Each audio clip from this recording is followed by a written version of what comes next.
I'm Mark Seifter. And I'm Linda Zayas Palmer. And this is Arcane Mark.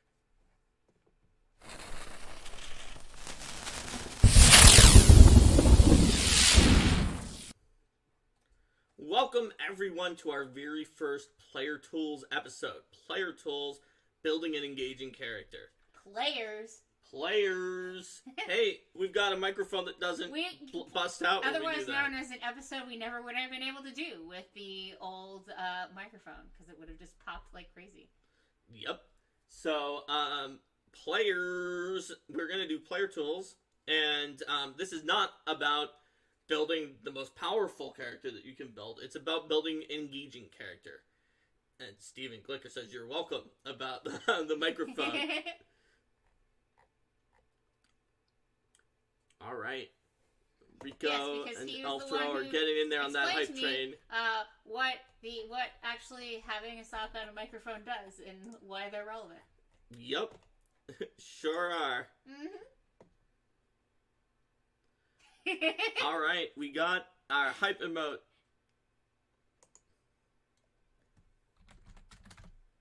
That was those earlier microphone issues when we had the older one. But it's an Oni. Steven, everybody's got to start somewhere. Mm-hmm. We got a hype train emote.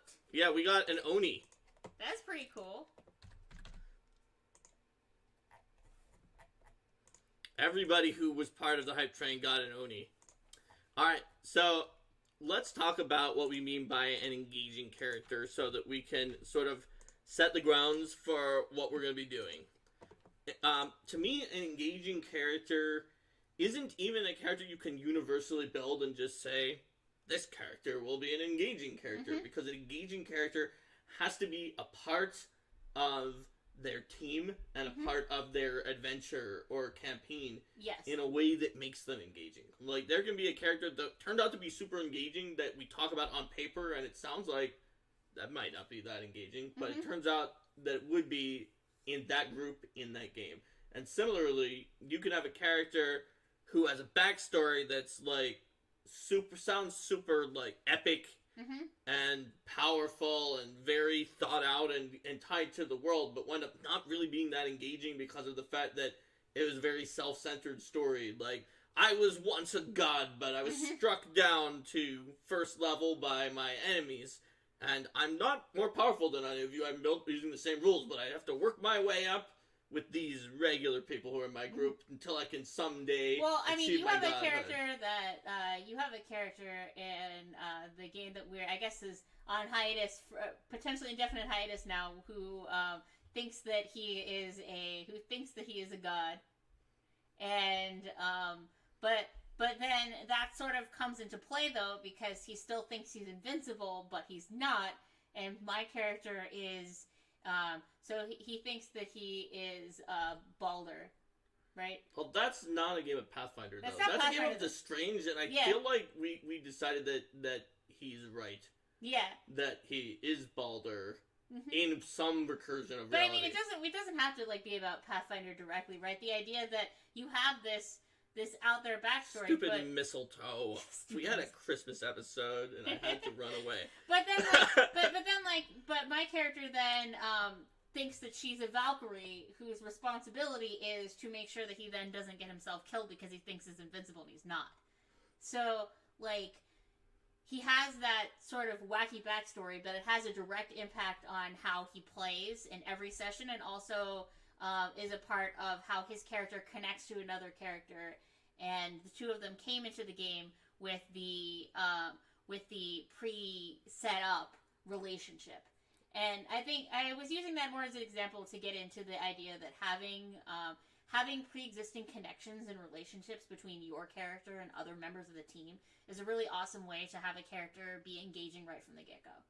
Also, sort of in The Strange is somewhat more narrative, and so having a character who just kind of can't be killed but barely could do anything else is, and it's like borderline okay in combat, but like your character is more than twice as powerful. Yeah.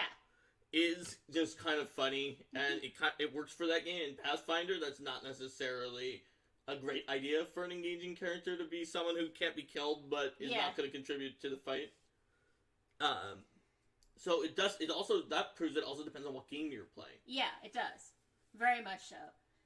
So because the sorts of ideas that you can do in a more narrative game versus a game that is more directly informed with its mechanics. Because a game that's more directly informed with its mechanics is going to give you a lot of ideas and inspiration to pull from. But there are also certain ideas that aren't going to work as well with it. So, now that we've explained what we mean by an engaging character, let's talk about how you start off with an engaging character. Just like on many of these episodes, the answer to the first thing you need to do is pretty clear. Session zero. We need an emoji for session zero. Session zero, just like a Leshy holding up a zero or something like that. Session zero. We're about to say session zero again. That's right. We always say session zero. And it doesn't have to be a session. It could be that you just exchange emails with everybody or make a group chat to talk about it. But even so, that Wither King says answer session -1, and that may even be true depending on what you do with session zero. You may actually want to have figured out some of this stuff before session zero, just depending on what your group expects to bring to a session zero. Ooh, it looks like Katrina is running a session zero tonight for Fall of Plaguestone. That's perfect. And Steven for Roll for Combat just did the session zero for Extinction Cursed podcast. Sweet. That's great. So just talk to everybody else, because if everybody in your Game of the Strange wants to be an invincible god who can't contribute to anything other than that he can't be killed, then it's not going to work. I just happen to know that my character was the only paradox. We had 3 spinners and then 1 vector, Linda. And then in Fate system, you have a specific part of the character building process that is talking about how does your character connect to other characters. And how does that inform the aspects of the aspects that make them who they are? Yep. And while you don't have that kind of formalized thing in Pathfinder, creating those connections right from the get-go is super useful. And even if, the connections don't have to be my character and her character know each other and they have this giant backstory. The connection could be our characters both worship the same deity, but they have a different way of a different philosophy and way of approaching things. Or our characters have similar interests. Some way in which the characters are going to interact, and they're going to be more likely to work together in some ways, but they're also going to be likely to disagree and have a reason to discuss. Because ultimately, when you think about how characters would interact well, some of it is similar to advice you might receive in improv. Or in playwriting, which is another class that I took. And in playwriting, it's very important that you need negotiations. You need something that causes 2 characters to have a conversation in which they don't come at it from the same direction, because that's interesting for somebody to watch. It's also interesting for somebody to play. So when it comes to 2 characters, you actually, like Linda said, you don't want just the characters that all 6 of them are adherents of Sarenrae who agree exactly with each other on everything about Sarenrae and are lockstep on every issue and just do constantly the same thing that if you asked any one of them individually they would do, because that doesn't have as interesting a roleplay. But you also don't want there to be a situation where there is no conversation, there is no compromise, because one of the characters is a Sarenite paladin or redeemer and the other one is a baby murdering necromancer. Yeah. Who's like, I like to create attic whisperers. Yeah. And so you want characters who fit together well, have a good reason to adventure together, probably some real affection that either starts or grows into it, and camaraderie, but also have some things that they disagree with each other that they can have an interesting conversation and role play on. Oh, there is a comment from Wither King about playing out that background. How did your characters meet? You can. It's a good. That's a really good idea. When you start your campaign, when you start your game, you don't have to start right away with, and you're doing the main story.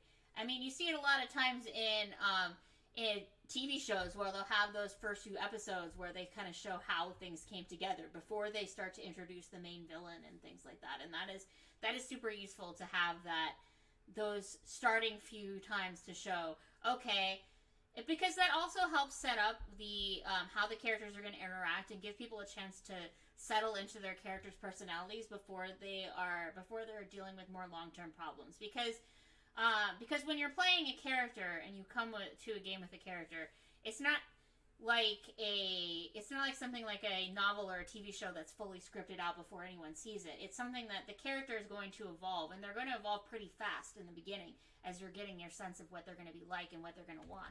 So giving them that chance to slowly establish where they're going to fit into the group and how they're going to behave and what their tendencies are going to be before you're really committing is really. And like Linda talked about how it also sets up villains in other media and other NPCs and not just the PCs. That's one reason that Session -1, or at least engaging with your GM, is another point in making an engaging character. Because a GM, if you get the GM to work with you as a player, and you come to them with your concept, and you say, I really want to be tied into your adventure, here's my initial starting thoughts. It's not already a 5-page backstory with all of the details. Except for 1 or 2 about where we start the adventure, but it's like, this is the direction. The GM might be able to, just like the reverse of what we said in the GM about tying your players to your campaign, GM might be able to tie you into the campaign. And so if you come to that sooner and say, hey, I want my character, in my War for the Crown game, one of my players said, I want my character to be a wizard from a noble family of wizards who's in conflict with his family. And I said, great, can you be from this one family that's in the AP that is like that? And he said, sure. And I wanted to be a dwarven smith who was more focused on the artistic and expressive aspects of smithing, who had a conflict with more traditional aspects within her family. Who had a sister on the other side of the War for the Crown. And then that developed into having a sister on the other side of the War for the Crown, and Mark suggested that, and then that was really great. So conversations with the GM and with other players are an excellent way to go. That's right.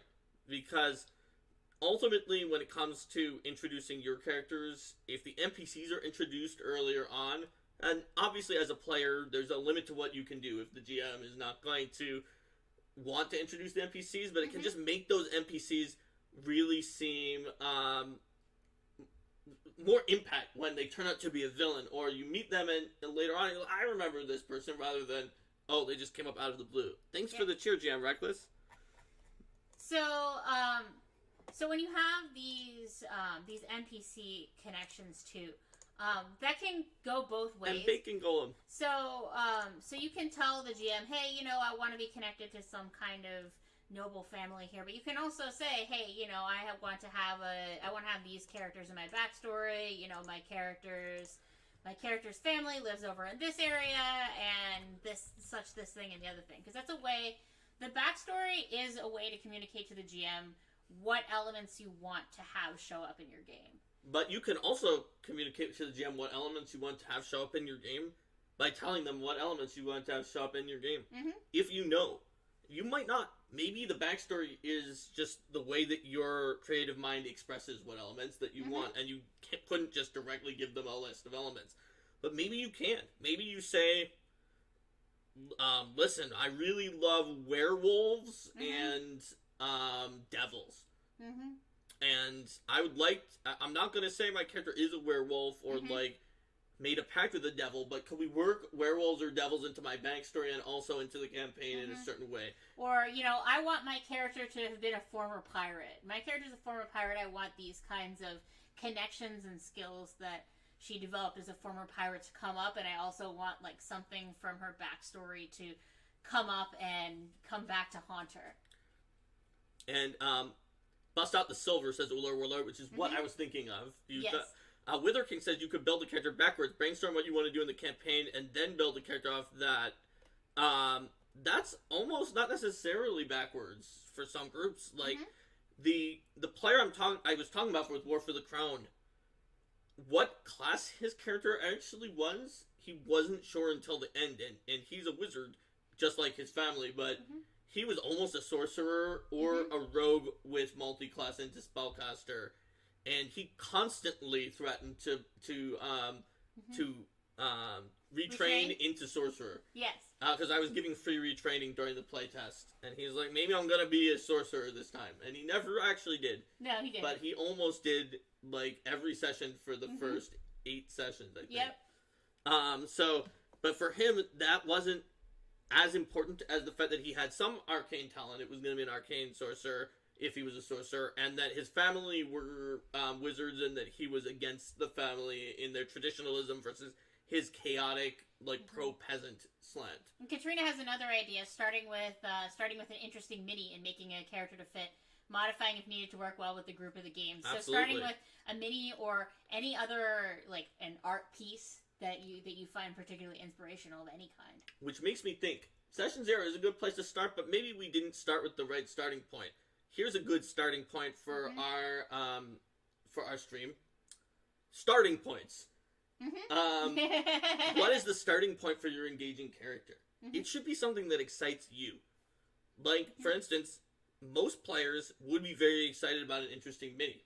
For me, it wouldn't be, so that exercise would not help me very much.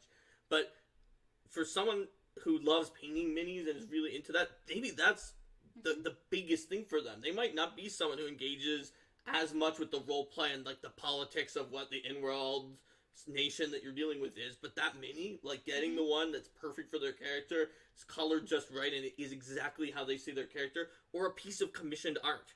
Like, you could commission an awesome piece of art first with a general idea, and just, like, get an awesome fantasy artist to draw it for you, and then get ideas from how they drew it. Or even, like, or find one.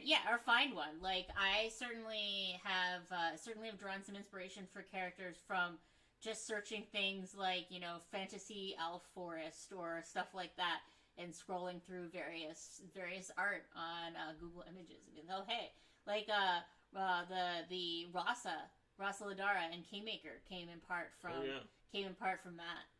So Joe Junger suggests something that I was definitely gonna get to if nobody else said it, which is a mantra for any GM is that when in doubt, and we talked about it for just pull a piece of art from online, when in doubt, borrow ideas from somewhere else. Joe says, look at a movie or a TV show that you've been watching or a book you've been reading and come up with a concept for a character. And that, or that you find engaging, that you find speaks to you, that you think, hey, they're cool, that sounds like fun, I like reading or watching about them.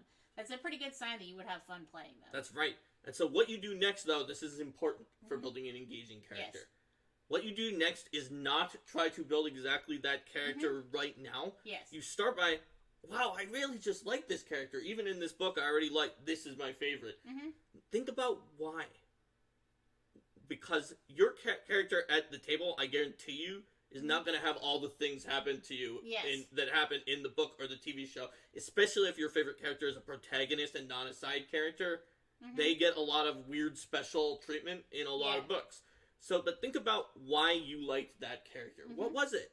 Was it the character's relationship to their family members? Was it something about the way that they interplayed with one of their team members? If it's was it something about the way they think and approach problems? Right. Is it their special powers and how those work?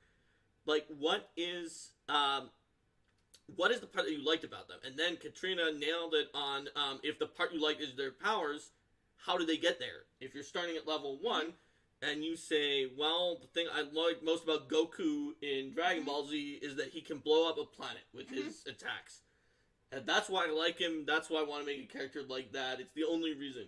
And that he can, like, maybe I also like that he can seem almost constipated for about an hour without having shot off an attack. But when he eventually does, he wins. And so those might be more challenging to represent if you're starting at first level. I can blow up a planet, but only if the planet is this size. But if overall, like, you know, the concept was something more general, like badass martial artist. Yeah, no, that's easy. Yeah. So, but you have to think about what you're going to do with that. And I talked about it before without exactly explaining why it was not necessarily great. But the idea of I was a god or I was a demon lord or something, I've been depowered to first level, has a problem fitting into most stories. Maybe not all. There could be some where it works great. Just because of the fact that your character, inevitably now, their big epic saga of godhood is the story to them. And whatever Yes. they're doing here is a means to an end. Yes. And that's not the character you want to build an engaging character. That's why ultimately that character, unless everyone's just like, you know what? We all want our campaign is Linda's character achieving godhood. And that should be the main story, is the adversaries who took the godhood. But if it's just like, oh, I'm playing Rise of the Runelords or Age of Ashes, and my character lost godhood, then it's ultimately, yeah, I'm doing Age of Ashes, but mostly I just want to get my power back. This is just to level up. And so you're never going to be as engaged of a character as you would have been if you actually said, oh, I'm playing Age of Ashes because my character is really interested in dragons, or I'm playing Rise of the Runelords because I want to study Thessalonian lore and bring it out to the world around us. But a character who has more of a larger overarching goal like that would work better in a campaign that is not so much of a here's the big villain that we have for all these different books, but an adventure that's more of a sandboxy campaign where you have these different various groups that the PCs are interacting with, these different various goals. You could definitely have a campaign where, you know, the PCs are all like a mercenary group that's trying to achieve power, and there's a variety of shorter term villains that come up, as opposed to, and then the PCs each pursue sort of their own objectives and things like that. But I guess the point I'm getting at here is that that's a campaign that would require a bit of a different structure than you would. It's got to be a homebrew structure. Yeah, it's definitely even if it's not sandboxy. I would argue that the campaign that I ran in college that Linda played one session of, that was sort of set in. It was themed after a lot of themes from sort of Asian mythology, and I would argue that it wasn't that sandboxy, but that what it did have was, there were about 6 PCs, and there were about 3 major villain groups, each of which was, like, the villain for 2 PCs. Like, one of them was an evil ninja clan that, like, the one character, PC ninja's entire family had been killed by one of the ninjas from that clan, and another PC was, like, that clan, one of those clan members was trying to recruit them to that group, and then there's another villain who was the one who wanted a powerful magic that was stored inside of one of the characters, and there was a second character who, that demon had, like, killed their clan. Yeah. And so each one had 2 people that were really tied to that villain, and all the villains were piling up their plans, and you didn't know which one was going to be the one you had to be dealing with this time. But eventually everybody got to deal with all of them. Oh, there was another idea from Elftro of using songs as inspiration for characters. Oh, yeah. That's cool. And Joe Jungers has a good point down here, defining what sort of engagement we're talking about. Are you trying to engage yourself by hooking into the story? Or are you looking to hook the other players and their PCs? And Wither King has the answer I would give. Both. Yes. Why not both? Yeah, because in helping to hook the GM into your concept. Because, I mean, while it's possible to create a character that you enjoy, but no one else is interested in it, that's not really the best way to create a table that's going to be enjoyable. That is not an engaging character if only you were engaged with it. Yes. It needs to be a character that at least somebody else is engaged with, or you're ultimately not going to be as engaged because of the fact that nobody else is going to build off of it and tie to you. And even though you're initially engaged, you're going to feel you're going to eventually feel burnout or fatigued in your engagement of the character, most likely, as other people don't buy in, you don't build off of each other, and it just seems like you're doing all this work and getting nothing back from anybody else. So even if you're initially gung-ho and, I wrote a 10-page backstory for why I'm actually a god, and you guys are peons who work with me, or something like that, if ultimately everyone's just like, oh, sorry, this so-called former god, and then nobody likes it, nobody enjoys engaging with it, you will become less engaged. But I mean, there is something to be said for the point about being engaged with your character and how to make sure that you have a character that you enjoy. And I think that one thing that's important to keep in mind for that is that characters evolve and change as you play over time. And if you find that the person that playing your character's personality in the way that they are isn't fun for you anymore, then that's a great opportunity to talk to your GM and be like, hey, I want to move my character's personality or something like this in this direction. And then they can help create an experience that will tie that change into the story. You know, like, Absolutely. I don't want to play this anymore. I want to rebuild this character with these kinds of things. Like, but I'm not sure how I get from point A to point B. In fact, role-playing games like Pathfinder or any of the RPGs that you like to play are one of the biggest places where we can see a sort of psychological bias at work within ourselves that is usually a bias that affects only our view of other people. So it's worth talking about because it's directly correlated to what Linda just said. We often like to view ourselves on a very case-by-case basis of any of the actions that we take, but think of other people as like this person who has this trait and that's how they are and they're not in flux. And we do that to our own PCs to a startling amount. Anytime you'll see not just this is how my character would do it, but also, and there's no way that they would change their mind. It's that fallacy where people like to, people make their PCs much more static and much more unwilling to change their personalities, goals, and beliefs based on talking to their peers than a normal person actually is. Yeah. Even in an era where people can be very polarized about their ideas and beliefs, when you talk to your family, when you talk to your comrades at arms, at work, in the military, which is sort of similar to being an adventurer, when you talk to people of your faith, people change their minds. That's, in fact, the way that people can be most persuaded to change their minds and to just go down a different path. It doesn't have to be drastic, going from being a champion of Iomedae to being an evil necromancer the next day. But they find compromise not just in like, oh, I'm compromising with my family by talking to them about it, but even in their own beliefs changing over time. And it's something that we think of other people as not doing that, and therefore we make our characters not do that. And I think it also comes back to when you're playing a character, you're getting into that role, jumping back to the same touchstones. Like my character has these 5 traits. Oh, I haven't played them for a month. Oh, yeah, they have these 5 traits, and I'm going to go back to that. So I find that it can be useful to either sort of spend some time thinking about the character between the sessions, if it's going to be a while, or take notes about how they've changed and make a point of thinking about, okay, yeah, they've changed from this thing. Yep, and Katrina brings out a good idea, which Altra also does, and I know I've done in some campaigns, which is think about the experience of that last level, and then try to level up based on that. Like, I know in Curse of the Crimson Throne, our party all decided to do that and take ranks. Yeah. Take ranks. We only had 3 people, too, so we had to cover bases. It's like, what did we have problems with last time? And we worked hard to get around, but we were all trying to do that skill, and then maybe 2 of us take ranks in that skill. Or maybe the barbarian takes alchemist levels. Yeah. By her 10 intelligence. That's right, 10 intelligence, barbarian, alchemist. That's just because my character convinced you in character about the power of alchemy, because one of my high concepts that succeeded of an engaging character is that my character wanted to be evangelical about alchemy as this way that you could bring science, that you could equalize things compared to magic that is very elite. And it's sort of like the magic for the masses. This is something that can help everyone. And that was a concept part of my character that worked very, very well in War for the...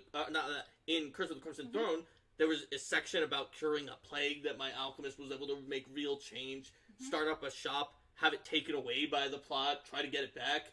That was an amazing part. But to show you that even all of us stumble sometimes in characters... I had another part of my concept for that alchemist that I really wanted to do because it's something that's pretty far outside my comfort zone, and I thought it would be interesting, which was have my alchemist kind of like be suave and courtly in interacting with other people a little bit. Because we did rolled stats, and I happened to roll pretty high for charisma. No one else in the party had any, and the GM gave me a free extra rank in diplomacy because he's like, I want someone to have diplomacy. Yeah. So I just had my character just try to do that, and it turned out that even though it fit with the mechanics of what the GM wanted, I didn't really, I guess, check as much of the GM if that was the personality that he wanted, and he just had every character in the game just either ignore or directly rebuff my character whenever my character was being like a little bit suave or flirtatious with NPCs. So I learned from that, and I just didn't do it after that. But that was sort of an aspect of that character that I've been hoping to see, and I think could have been engaging, but that turns out it wasn't engaging in that group and in that campaign. Let's see what else we have here.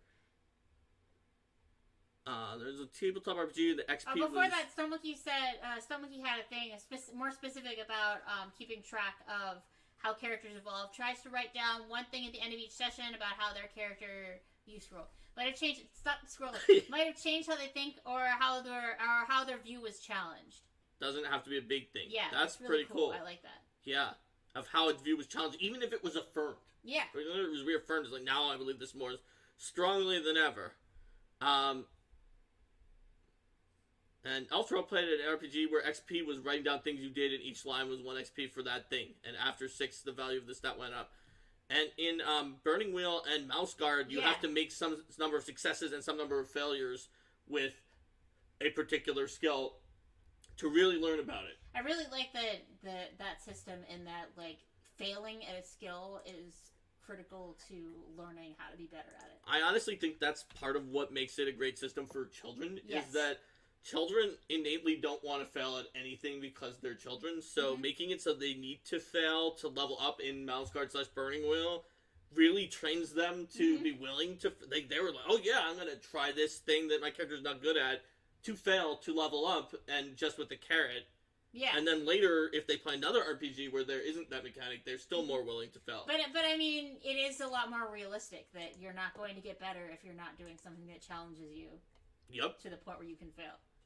And Joe Junger says that he learns more from failing than succeeding. I think I do too. Because if I succeed or do good enough, I don't always have to stop and reflect, why did that succeed? Yeah, Mouse Guard is a Burning Wheel RPG that is based off the Mouse Guard comic series. Yes. And that's right, Wither King. Maybe one word, though. I always forget if it's 1 or 2. Yes. I think it's 2. I'm sure if you search for it with the raw number of words in Google, it will find the right one. But, yeah, it's pretty cool. It's also extremely fail-forward, where it's like, oh, you failed. If it's not a combat, you still will proceed to the next scene, but you're going to be at a disadvantage. How do I mark this stream for takedown? I'm in this narrative and I don't like it. What? I don't understand. I think he's saying that the conversation about like getting better based on failure is failing is lame. Oh, I see. Yeah, you're taking him too seriously. Oh, okay. He said failing is lame. Character growth is overrated. I see. See. Oh. Yeah. It's a what? It's a Facebook meme? I'm in this blank and I don't like it. You know what? Today I also got reverse pose lawed by people on the Discord, which, in case we haven't pimped the Discord in a while, it's invite.gg/arcademart. So I got reverse pose lawed because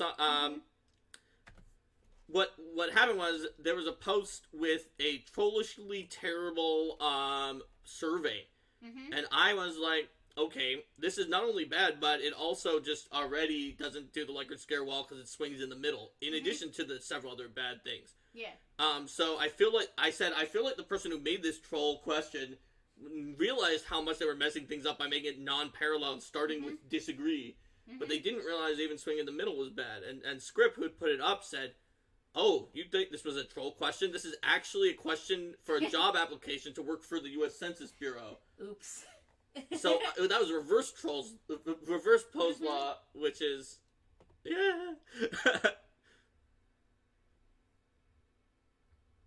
I see. Facebook lets you flag images with an option that says something like, I'm tagged in this image and I don't like it. Ah, okay. I think I remember that. Yeah. Also, we're both pretty tired today. But also, just, I don't use social media that much except for my fan page. So, that's probably mostly what it is. In any event, we've had some pretty good momentum before we got off into this squirrel, and I like this squirrel, so I'm just going to put a celebratory squirrel in here. We were going directly into types of inspiration, session 0, connecting with the other players and the GMs to make an engaging character.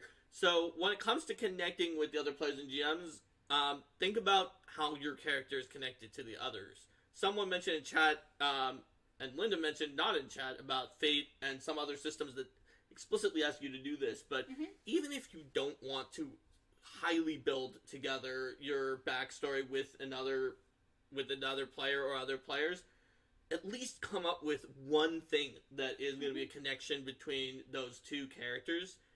It doesn't have to be that they know each other ahead of time, but that sure helps, especially if they're very different.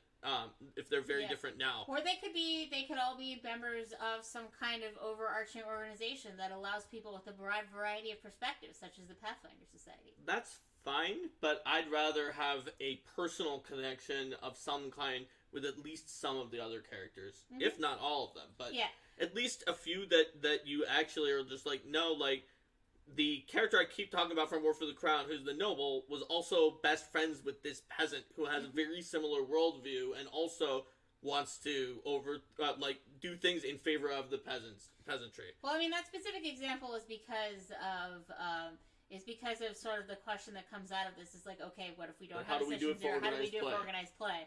And what does organized play do to? I think we should have an entire section on that, but after. What do you think? Sounds good to me.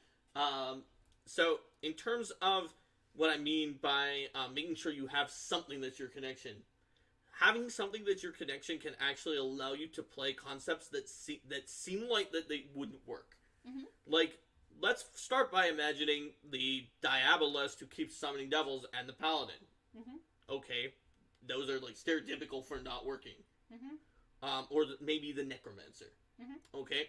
What if the Paladin and the Necromancer were actually brothers, and their mom died, and this put them into two different places?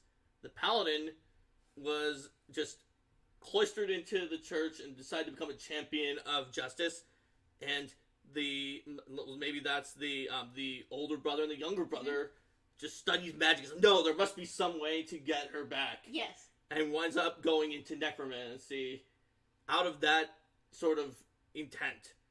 And the Paladin always was telling him not to do it, but he did, and he knows why his brother is doing this. He someday wants to convince his brother to stop studying necromancy, but ultimately they're working together right now against the same villain that killed their mother. Yeah. That is two characters that definitely can be in the same party. They still might have some of those very similar conflicts, but you've added something that is such a personal, deep connection that there's a reason. It's not just like, oh, yeah, this Paladin decided to team up with this Necromancer who's violating all of their anathema every day.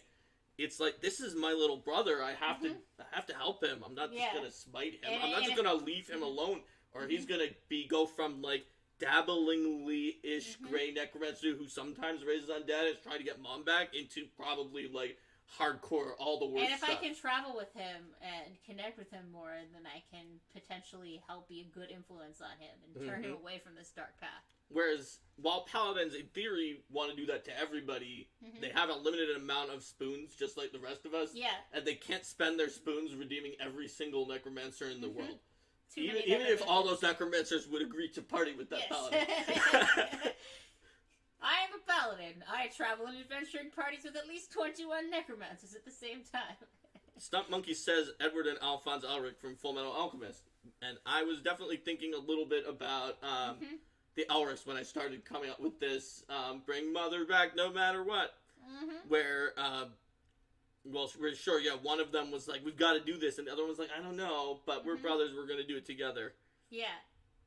And Wither King talked about building a character, continuing to build this character story while you play them. So I think that it's cool to leave at least some parts of your backstory open so that you can fill them in as you go along when you find things. Hey, that's something that I want to plug in. Because you might not necessarily know right at the beginning of the campaign, particularly if it's a homebrew campaign rather than a published adventure, exactly where it's going to go. So saying, hey, I think it would be cool if I studied in a bardic college for a short time in this city, but then dropped out. So then I have connections in this city, but also that can create some issues. Yes, and this goes into a little bit what to do, still not for society, which we should do separately, but what if you didn't have Session 0, but it actually is not Society, and it is a home campaign?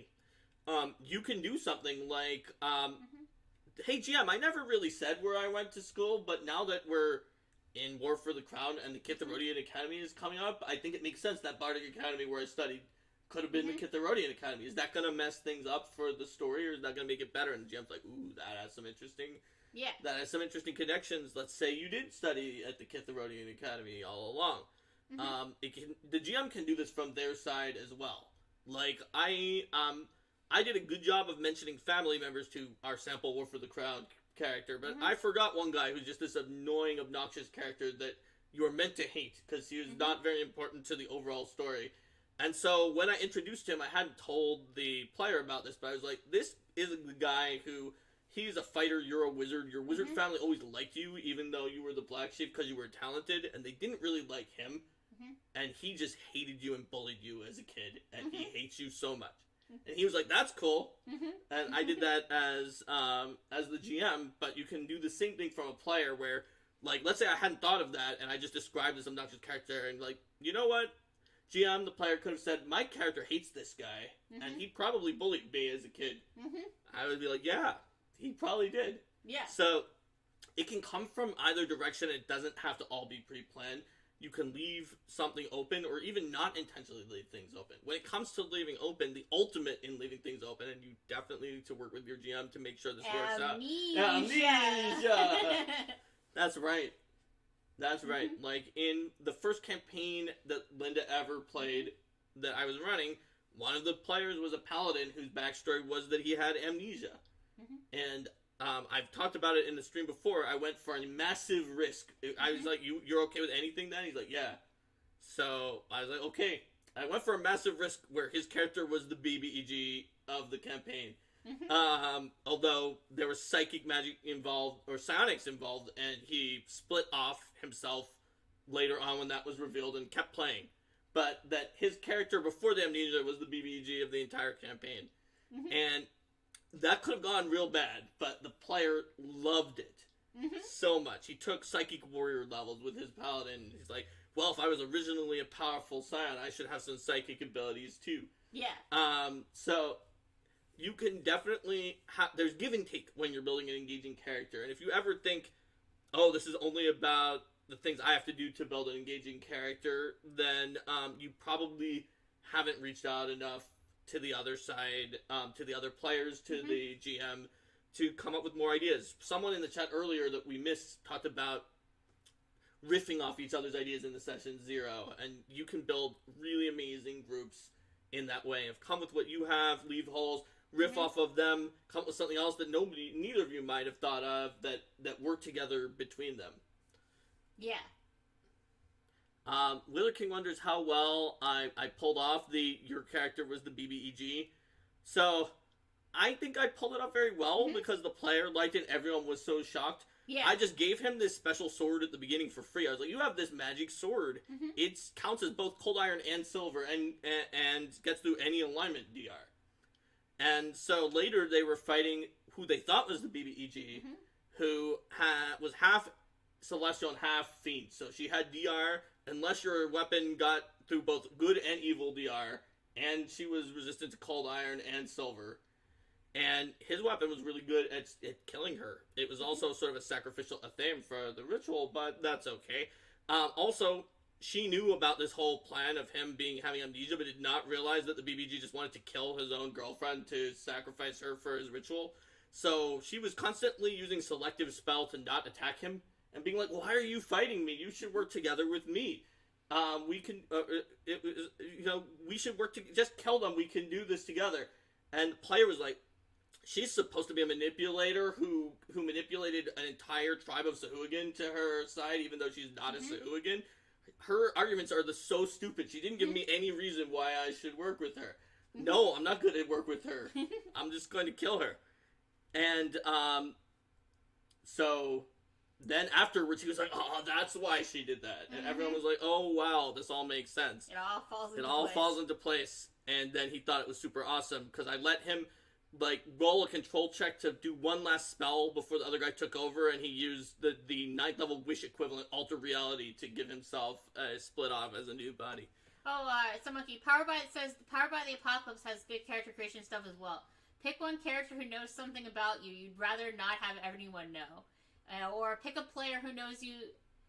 Pick a player who you helped in the past, whether they wanted your help or not, etc. Yep. There's a lot of RPGs that do this. I don't want to say better, but that at least direct you more towards it than Pathfinder does, because it. I would say just in general to try to make it not as complicated of a process and a faster process, but it's meatier in terms of rules than those other systems. Pathfinder necessarily can't include that many other steps to the character building. Elftro says Monster of the Week has a nice one too. There's a lot of really cool things you can learn from just read the character generation systems of a bunch of RPGs, or even I would say just read RPGs. And you know what? Just like I said, take some cool things that you want when it comes to characters or plot ideas from movies and TV shows. Take mechanics that, especially storytelling mechanics that don't even affect the game's overall coherence, and just bring that storytelling mechanic into every game you play if it's right for your group. Yeah. Alright, so do you think we should move on now at this point from, in general, building an engaging character when it's a long-going campaign with the same people, to building an engaging character for organized play? Because it is very different. So, in organized play, there's sort of two different situations that you have to look at. There's the situation where you have a relatively regular group that's getting together, either like at a house or a game store or things like that, and you can expect that you're going to continue to game with these people. And in that case, you can at least have groups of characters that come together and have a shtick. Yeah, so you even might have, if it's organized play, if it's all the same people. Yeah, well, that's what I'm saying. If you can expect at least some of the people you're going to be playing with, you can create team characters. Like in my Reaping What We Sow game that I ran at Scarab, there was a trio of goblins named Bacon, Hash Brown, and Grits. And they all they were all a regular group that played together, and they all played off of each other really well. I'm very willing to believe that took place in South Carolina. Yes. But or like in one of our Pathfinder Society, with our home group, the two Pathfinder Society characters, Zan and Jaina, the Wonder Twins, who have a build that's all about cooperating with each other. They would be so useless if they were not both in the adventure. Yeah. Because their build was, every level they took a different class, and the way it generally worked out too was that they failed to cast spells on the defensive, which triggered massive numbers of attacks on the enemy. Yes. Due to the Karmic Sorcerer Bloodline Arcana plus teamwork feats and some other weird stuff. Yeah. But it all relied on both of them being there and them failing to cast spells on the defensive, including a move action Detect Magic from Paladin that they failed to cast on the defensive, a standard action spell that they failed to cast on the defensive, and if necessary, a swift action spell that they failed to cast on the defensive. Their first level spells were more powerful because they were more likely to fail. The DC was too higher, so they were more likely to fail to cast it on the defensive. Yes, that's correct. That's right. But that was the main reason that they so won that was first a level combination spells. of like a mechanical connection and also the story connection between those characters. So I would say that if you have people that you play together with a lot in organized play, having some kind of themed character groups or characters that have connections to each other already is a good way to go ahead and bring that in. And if you don't, and you're playing completely with strangers, I would say that it's a place to lean on tropes, really. Having your character have certain characteristics that are easy to identify and work with, are easy for other players to rip off of.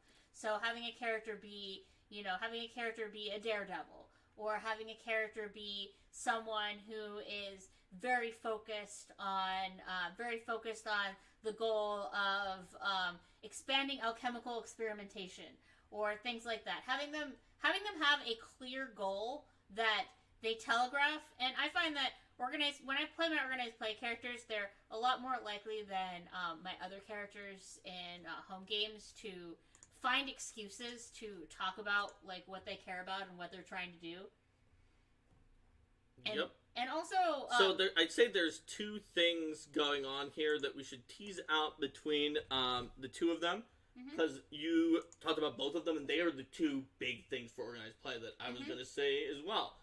Tropes, like you said, and shticks. Yes. Which some of the tropes you were saying were also shticks. Yes. They are different. Tropes are what helps someone else quickly identify what type of character you are.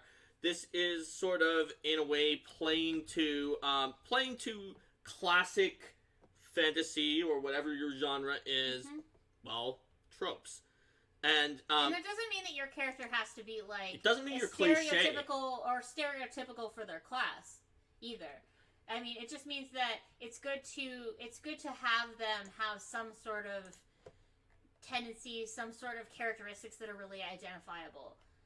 Yes, and so you might not have a trope that is and that second part is sort of the shtick, but you might not have a trope that is like, I'm a wizard, so my trope is the wise old mentor. Maybe your trope is actually like the brash action character as a wizard, and you do that, and it's not stereotypical, but the trope is there, and it helps the other players connect to your character. So I'm going to say something dangerous here. Okay. TV tropes is another source you can use. It's only dangerous to your time. But so the difference between the trope and the shtick is that a trope helps someone quickly identify what and connect to what kind of character you're playing and what your character is like.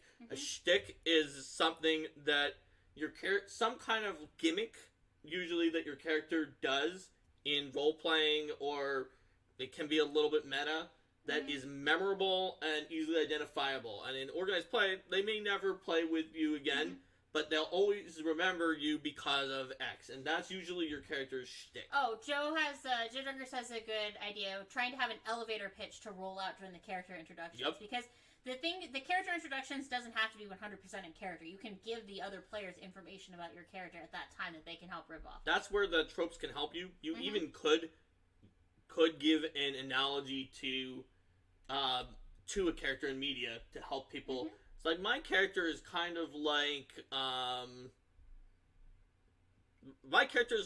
Edward Elric if he became a necromancer instead of an alchemist. If we're going to our previous example from before. And so you can use a simile if you think people will get that one. You can give some adjectives that describe your character. You could talk about your high concept. Like, what is the main deal for your character? It's like, my character is a wizard, but my high concept is that my character is a blade master but magic is my blade. And you can describe like what your character is wearing and what they carry.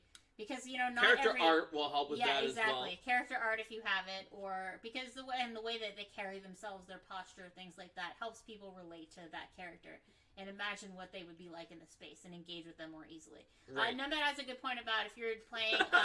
My character is like a Rakshasa, but sharp. If you're playing play-by-post, then that is an amazing place to round out your characters more. I definitely found that... That is probably the main positive of play-by-post. I found that characters... Like, I have a second-level character that I played in play-by-post that I feel is better fleshed out than characters I played till level 10, because it really gives you a chance to express that character in great detail without the competing concern about worrying about taking up too much of people's time. Right. So, we didn't get as much into the shtick.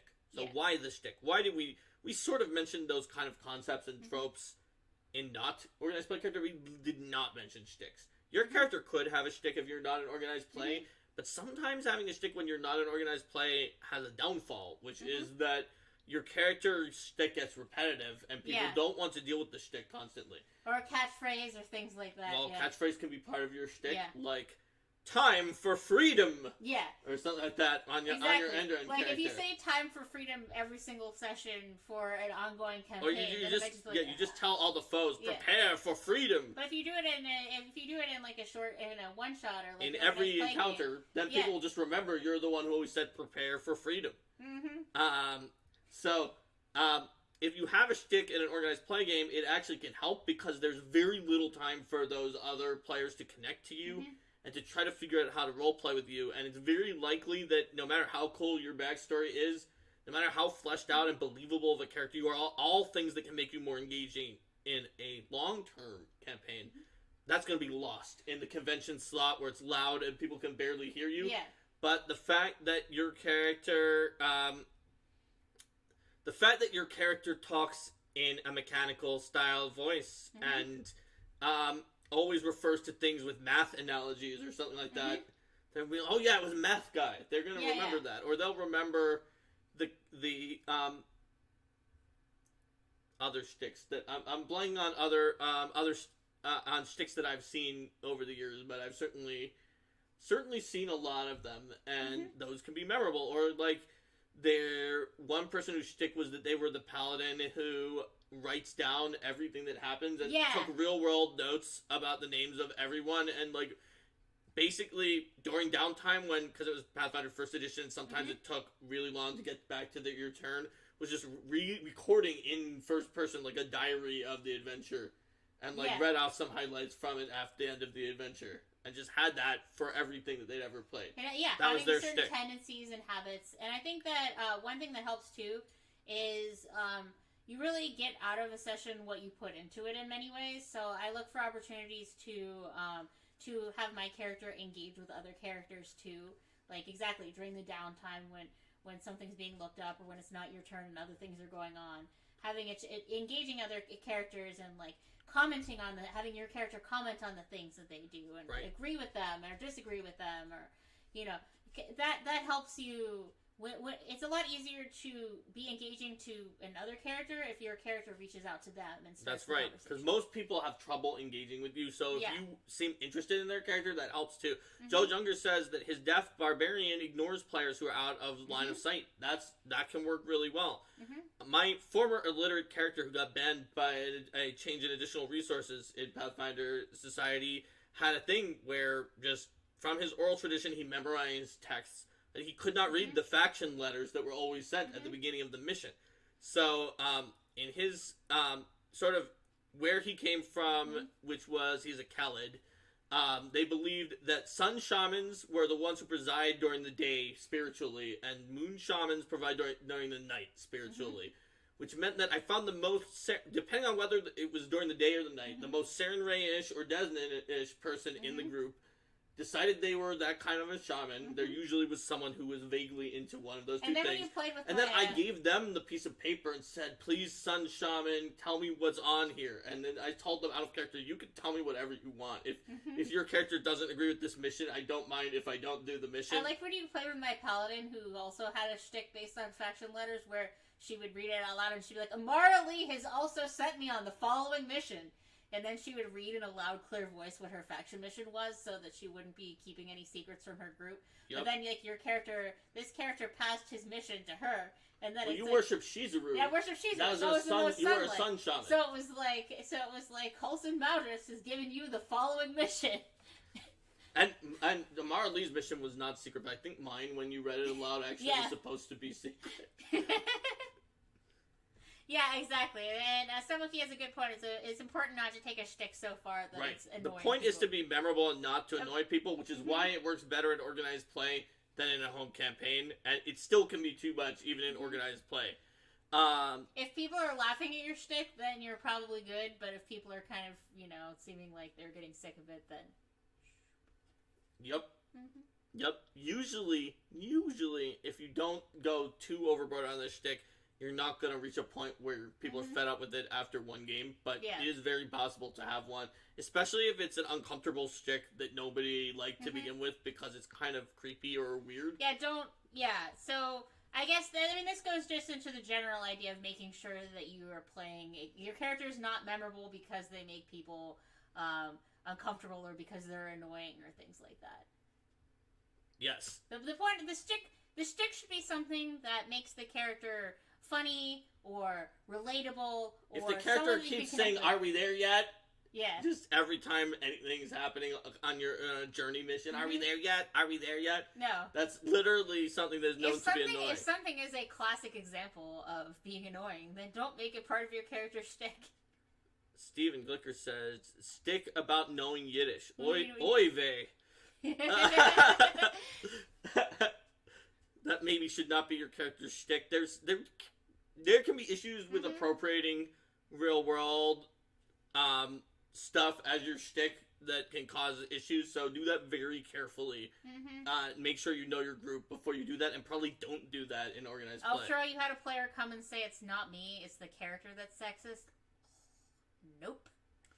Yeah, Not that is cool. that. No. No. I actually occasionally like playing in settings that have some kind of bad guys who have bigotry that my character can overcome or has in their backstory that the bad guys have had some kind of problem with them for whatever reason, their ancestry or their gender, but not the PC. Yeah, it's like it's a characteristic of the bad guys that makes them more punchable and more satisfying to overcome. Yeah. Or just even if they're not actively evil, just that someone who was an antagonist in my character's backstory because of the fact that they didn't believe in me because my character was a tiefling or because my character was whatever. Yeah. And that just makes that's to build tension, to build drama on that with that character. But if my character is the one who does that, then that's going to make people really uncomfortable. Yeah, and even also, if it's a magic thing like a tiefling, there are real world equivalents that just you really don't want to do that unless maybe you're in an evil campaign where you're already doing things that are even worse than that. And even then, I don't know how to give advice for evil campaigns because I don't like them. Yeah, Pathfinder baseline. Yep. But I think also one good point there is that you have the character who has that part of their backstory that they've dealt with that kind of discrimination, but that was coming from you saying that you wanted that to be part of your character's backstory. That wasn't like that's something that you would want to be a lot more careful with as the GM, not to just like. Stump Monkey says, be sure to follow the PFS guide. We ask all participants to respect their fellow players, work together to create positive, memorable experiences. If your shtick does not do that, don't do it. Yes, that is very important. When it comes to a shtick, is that not something that if it's going to be something you do over and over to make you memorable, you don't want something that even you think maybe someone might find really uncomfortable. Just don't even go into the borderline. Yeah, you want something this is with a group of people who aren't going to know who you are. Yeah. So, like, being, remembering, oh yeah, it's the guy with that always talked about math. That's cool. Do you want to be remembered as that kind of creepy person? That's so that I person. hope I'm not at their table again. Yeah, that's that person who was constantly demeaning my character. Yeah. Because of the fact that I worshipped Saren Ray. Yeah. The entire session. Yeah. And making sexist jokes about the goddess Saren Ray.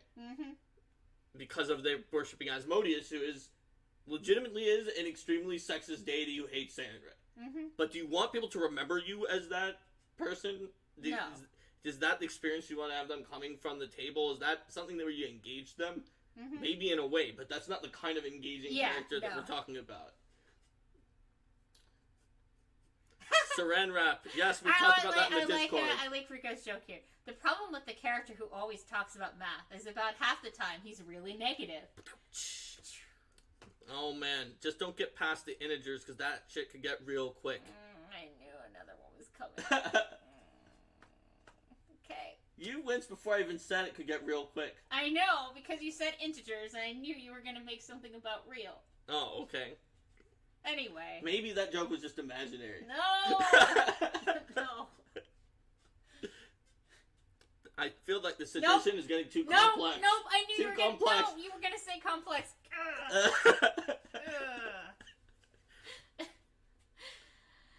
Way better to be remembered as that Asmodean who was really nice and accommodating, Stump Monkey says. He must have been up to something. Yes. Yes. Yes, absolutely. It's like, what was the Asmodean doing? That could be a shtick. Yeah. Like, I had a character from like an older organized play that had evil characters where my goal, because I really usually do not like evil characters, I wanted to make the most cooperative, least disruptive, chaotic evil character that was possible to build, who was a team player that worked well in groups. And that was my goal, and was also secretly chaotic evil, and I wanted no one to be able to tell that I was chaotic evil. So I built this character who basically, the concept was, chaotic evil is the perfect beauty of the world. It is naked ambition. It is what people want, pursuing their own desires without regard to anything else. And there's nothing in reality to this character that is more perfect than that, than being than a demon, than someone who just does whatever they want and doesn't care about anything else.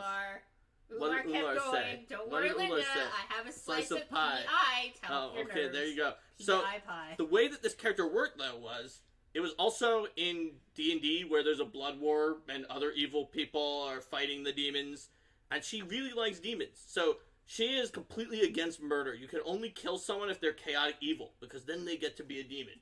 If you kill someone who's not chaotic evil, you're just strengthening the other planes, ultimately, and you're denying them the chance to be their freest expression of themselves. So all she does is help people try to achieve whatever their goals are. As a chaotic evil character, whatever they want, she's going to help you do it, and she's going to remind you that there are means that you weren't thinking about that are probably evil. But just be like, so if someone's like, I really want to be with him, but he's with this other woman, and then I say, well, that seems to be a problem, but it sounds like it would be better if you two were together. What can we do? What can you do about her? Yeah. And it's not always, it never is directly like that character is like, you should kill her. Yeah. It's like, what can you do about her to get her out of the way?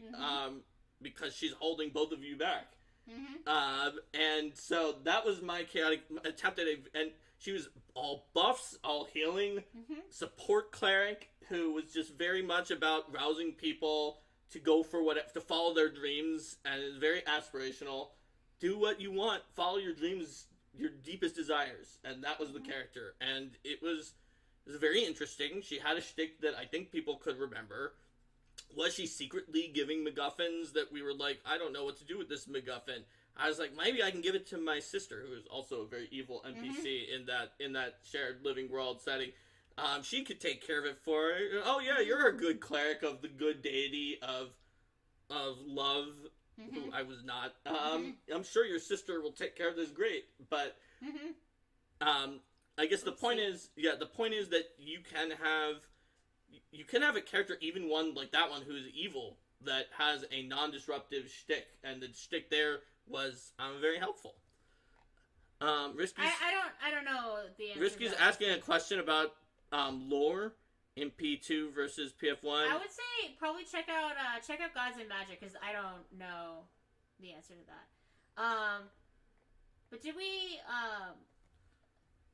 let's see. Do we have more things for the for organized play other than be sure you look at shortcuts, essentially. Tropes, shtick, ultimately those are shortcuts. Shortcuts to learning about your character, shortcuts to engaging. Like you said, be sure to engage with the other people's characters, because most people forget to do that, and so when you remember, it's going to help out. Yeah. And just think about tricks that authors and directors and creators use to quickly build up an emotional bond with characters in their medium.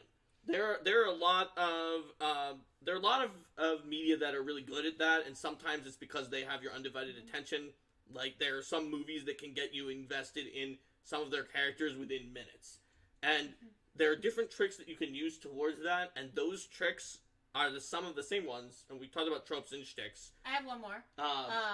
Describing how you do things, not just say, like, when you're doing a diplomacy check, saying what you say, but describing how you approach problems, how you, like, if you're going to be picking a lock, or you're going to be doing something else, or you're approaching it confidently, or you're approaching it cautiously, what kinds of things are you advising other people to do, what are you watching out for? Giving some description of how your character does things, rather than just saying, oh, I'm going to roll survival. Yeah, describing how you do it. And Brian got to what I was getting at in the previous thing I was saying, talking about techniques used in literature. Exactly. When he says, my character walks into the room, saves a puppy, and introduces herself, I was almost going to say that, but not necessarily saves a puppy, but just like, if you have an animal that your character is constantly literally petting the dog to a dog, that tells something about your character and can get people to quickly invest. Like, having a companion character that you can play off of for your shtick, whether that's being nice to a cute animal or even just snarking at your Eidolon, who is very droll and sort of follows you with a dry humor.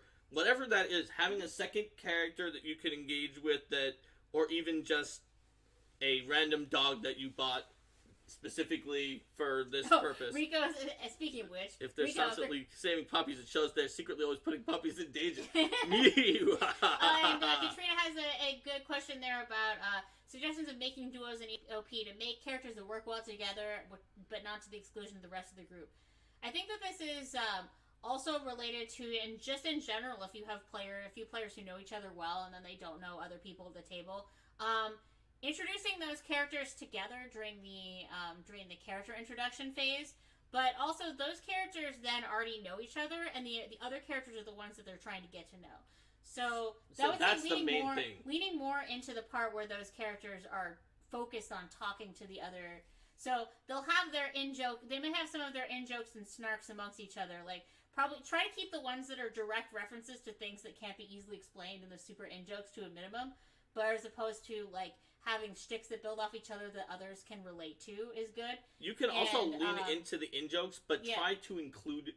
You need to make sure that your concept is going to include the other characters. Yes. So, for example, let's say you're a family of halfling acrobats, and all of those halfling acrobats are a different class. Yeah. But if you're just this insular family of halfling acrobats that doesn't like outsiders, that's a problem. But you could just decide, like, especially when you're never going to play with this person again at a national convention, it's like, you could do this many sessions. Just find a reason to be like, yeah, our family, you were awesome. You saved us in that fight. You're an honorary adopted member of this family. So actually, at the dinner I was at Scarab with Dell and his family, they were talking about a shtick that they have where they have a group of five rat folk characters, and their thing is that whoever's the tallest is in charge, which usually the other person who comes to that table is then the one like, oh, you're in charge, you're the leader, and they're like, what? Yep. And for me, the Sun Shaman and Moon Shaman shtick was a major way for me to go find who that person was and then ask them for advice in almost any situation. So having a shtick like one that Linda described with Doll's family is also a good way to do it, where it's one that is likely or guaranteed to actually reach out to someone else at the table. Joe Younger says, nothing puts the other players off more than someone say, we cover all the bases, we don't need you. Yeah. So look for a way that you do need them. Look for a way that your group can be like, because it feels bad to be excluded, but it actually feels kind of cool to be accepted into something bigger than yourself. So like I was saying, this family that's like, yeah, you're an official honorary member of our acrobat group. Thanks to you saved our butt with a breath of life. You saved one of us. That's a life debt, and you're one of our own now. You're welcome to our circus anytime. Just something like that makes them feel special rather than excluded. And that's very important, because that if you're just planning on playing with your shtick and not engaging with the other people, they're gonna feel like they're the end also of that game session. Yeah. And you want them to, at worst, feel like they are like the person who is in a TV show where it starts off with a group of characters and the main character is this person who just joined, so that there can be reason for exposition about what's going on. You guys know what I'm talking about, right? Like, the main character is always, like, new to this group, and it's like, oh, wow, this group is so cool. I can't believe I just joined, or at least one of the main characters. Maybe there's also another main character who's the leader of the group or a high-ranking member. They're not shown quite as much right in the very beginning. But at the beginning, there's a character who's like the audience insert character. Yeah. And they should be, at worst, the audience insert character to your group who is a cause for exposition and sort of joins in, is able to join in and is focused around, because you guys try. The more of people you have in your stick, by the way, having 4, like you said, the more that you need to do this. Because if you have 2 out of a 6-person table, it could become exclusionary, but chances are that since you're not even the majority, that it's going to work out even if you don't do much. If you have 4, and that means 1 to 2 people at the table are not in your group, you need to go out of your way. Also, it would be easier if you have 4 people who are playing together to break into 2 pairs of shticks. Yep, but you can have a full shtick. Yeah, you can, but I'm saying, like, if you have trouble with, like, having a way that they will, even if it's not all unified, like all of our -1s, Linda's, mine, my little brother, and our other friend, they didn't have like a shared backstory, but they played so many adventures together because we played together that they were close friends. Like, there were decisions that some of them made about, like, when their faction got retired and which one to switch on to based on talking to the other people that were among those other three. And they just had a very strong shared narrative, even though my Cleric of Shelyn and Linda's Halfling Rogue and the Barbarian and the Gnome Face Sorcerer, like, other than that we did all these adventures together and really knew each other, we didn't have anything else as our shtick. Even then, we needed to make sure to work to not be exclusionary of the other players. So, but generally, looking for ways that things that your character likes or respects or admires about other PCs and having them comment on that, I found, is one of the easiest ways to get engagement. Right.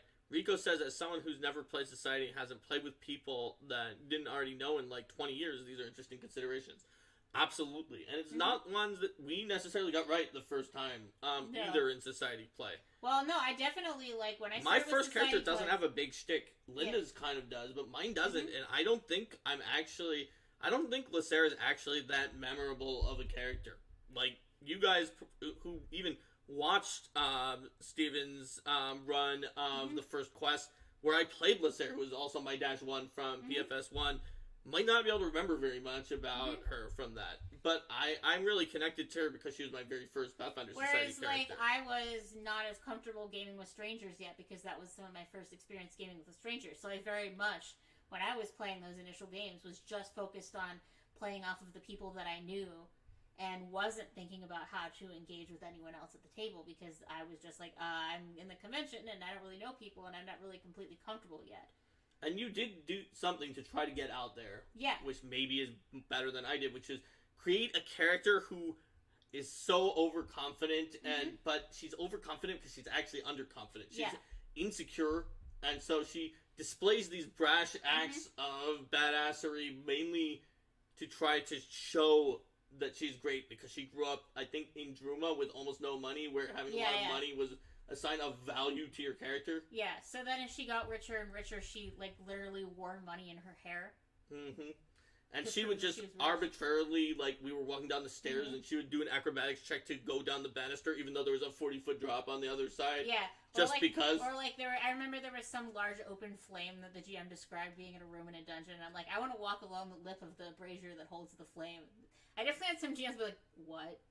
Yep. And I'm like, he's like, they're like, you don't have to do that. You can just walk down the stairs. And I'm like, I know, but if it's okay, I'd like to have my character do this because that's how. Just like you could fall off. And I'm like, I understand that. I have a wand of cure light wounds to deal with the consequences. I think that character trait, whether you knew it or not, was well chosen to help you overcome that particular issue with gaming with new people. Yeah. Whereas my character was not. She was just another version of my first character in a different organized play, who I often make as my first organized play character, some version of that character.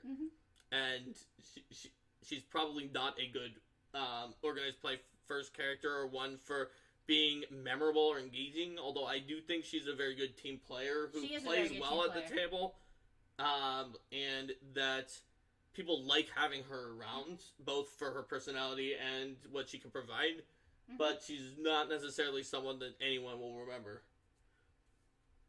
The eponymous All Wand of 1E. Oh, CL Wand of 1E. Yep. Yeah. Ha! Something like that. Alright.